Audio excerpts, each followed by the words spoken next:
ശബരിമലയിൽ വൻ ഭക്തജന തിരക്ക്.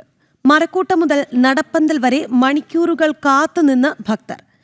മരക്കൂട്ടത്തിൽ നിന്നും ബാച്ചുകളായി തിരിച്ച് ഘട്ടം ഘട്ടമായിട്ടാണ് ഭക്തരെ കടത്തിവിടുന്നത്. 4 മണിക്കൂറിന് മുകളിൽ വരെ മരക്കൂട്ടത്തിൽ നിന്നും നടപ്പന്തൽ വരെ ക്യൂവിൽ നിൽക്കേണ്ടി വന്നുവെന്ന് ഭക്തർ പറയുന്നു. രാവിലെ 11 മണിവരെ 40,000-ഓളം ഭക്തർ ദർശനം നടത്തി. ഇന്നലെ മാത്രം 90,350 ഭക്തർ ദർശനം നടത്തി. സന്നിധാനത്ത് നിന്ന് മിഥുൻ മുരളി തയ്യാറാക്കിയ റിപ്പോർട്ടിലേക്ക്.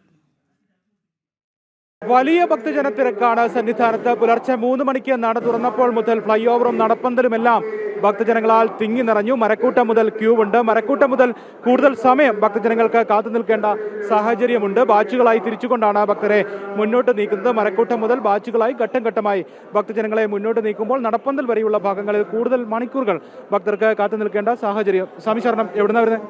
അഴീക്കോട്, കണ്ണൂർ. എങ്ങനെയുണ്ട് തിരക്ക്? പമ്പയിൽ നിന്ന് എപ്പോൾ കയറി? 3 മണി, 3 മണിയാകുമ്പോൾ കയറി. മരക്കോട്ട മുതൽ ബ്ലോക്കാണ്. മരക്കോട്ടം മുതൽ നടപ്പന്തൽ വരെ ഏകദേശം എത്ര മണിക്കൂർ? 4 മണി തൊട്ടിട്ട് ഈ നേരം വരെ നല്ല വിലയാണ് വന്നത്. 6 മണിക്കൂർ എടുത്ത്. 6 മണിക്കൂർ അടുപ്പിച്ചോട്ട്.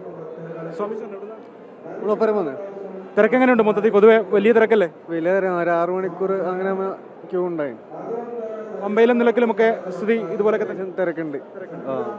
സ്വാമി ശരണം. എങ്ങനെയുണ്ട് പൊതുവെ തിരക്ക് கண்டுட்டு? நம்ம தமிழ்நாடு இங்கே வருஷம் வருஷம் ஏர்லி வருது. வீக் இயர்லி ஒன்ஸ் வருது. இது 7 இயர்ஸ் கம்ப்ளீட் ஆகுது. சாமி கும்பிட்டா அங்கே நடக்க வேண்டியது எல்லாம் நடக்குது. ഭക്തർക്ക് ആകെ 6 മണിക്കൂറുകളൊക്കെ ക്യൂ നിൽക്കേണ്ട സാഹചര്യം. അത് മരക്കൂട്ടം മുതലാണ് ക്യൂ ആരംഭിക്കുന്നത്. പ്രധാനമായും ബാച്ചുകളായി തിരിച്ചുകൊണ്ട് മുന്നോട്ട് നീക്കുന്ന സന്നിധാനത്തെ എല്ലാ ഭാഗങ്ങളും ഭക്തരാൽ തിങ്ങി നിറഞ്ഞിരിക്കുകയാണ്. ദർശനം കഴിഞ്ഞ് പമ്പയിലേക്ക് മലയിറങ്ങാൻ വേണ്ടി തയ്യാറെടുക്കുന്ന ഭക്തർ പലയിടങ്ങളിൽ തമ്പടിച്ചിട്ടുണ്ട്. അന്നദാന മണ്ഡപത്തിന് മുൻഭാഗം, മാളികപ്പുറം ക്ഷേത്രത്തിൻ്റെ പരിസരങ്ങൾ, മരാമത്ത് ഓഫീസിന് മുൻഭാഗം, ഇങ്ങനെ വിവിധ ഇടങ്ങളിൽ ഭക്തർ വിശ്രമിക്കുന്നുണ്ട്. മല ഇറങ്ങാൻ വേണ്ടി തയ്യാറെടുക്കുന്ന ഭക്തരുടെ വലിയ കൂട്ടം അവിടെയൊക്കെയുണ്ട്. ഒപ്പം തന്നെ വിരിവെച്ച് വിശ്രമിക്കുന്ന ഭക്തരുടെയും വലിയ തിരക്ക് പലയിടങ്ങളിലും അനുഭവപ്പെടുന്നുണ്ട്. പാണ്ടിത്താവളം മുതൽ ഉള്ള ഭാഗങ്ങളിലെല്ലാം വലിയ തിരക്ക് ഉണ്ട്.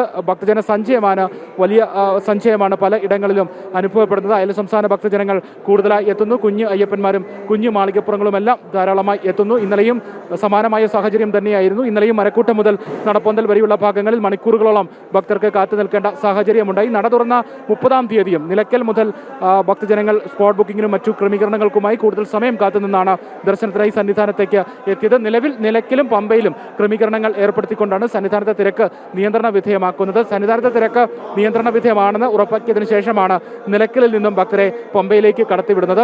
ഈ രീതിയിലാണ് മണ്ഡലകാലത്ത് എങ്ങനെയാണോ സന്നിധാനത്തെ തിരക്ക് നിയന്ത്രണ വിധേയമാക്കിയത് ആ സമാനമായ ഒരു ക്രമീകരണമാണ് ഇപ്പോഴും ഏർപ്പെടുത്തിയിരിക്കുന്നത്. തിരക്കിൻ്റെ മണിക്കൂറുകളാണ്. ഇനിയുള്ള ദിവസങ്ങളിലും വലിയ തിരക്ക് ഉണ്ടാകുമെന്നുള്ള വിലയിരുത്തലുണ്ട്. മണ്ഡലകാലത്ത് മുഴുവൻ ദിവസങ്ങളിലും തിരക്ക് അനുഭവപ്പെട്ടതുകൊണ്ട് തന്നെ ഇനിയുള്ള മകരവിളക്ക് തീർത്ഥാടനത്തിൻ്റെ അടുത്ത ദിവസങ്ങളിലും വലിയ തിരക്ക്, അഭൂതപൂർവ്വമായിട്ടുള്ള തിരക്ക് ഉണ്ടാകും എന്നുള്ള വിലയിരുത്തൽ ഉണ്ട്. കുഞ്ഞു അയ്യപ്പന്മാരുമൊക്കെ കുഞ്ഞു മാളികപ്പുറങ്ങളുമൊക്കെ ധാരാളമായി ഈ ദിവസങ്ങളിൽ എത്തുന്നു എന്നുള്ള ഒരു പ്രത്യേകത.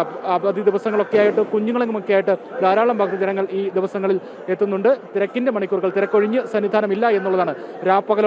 രാവും പകലുമെല്ലാം ഭക്തജന സഞ്ചയമാണ് സന്നിധാനത്ത് എല്ലാ മേഖലകളിലും അനുഭവപ്പെടുന്നത്.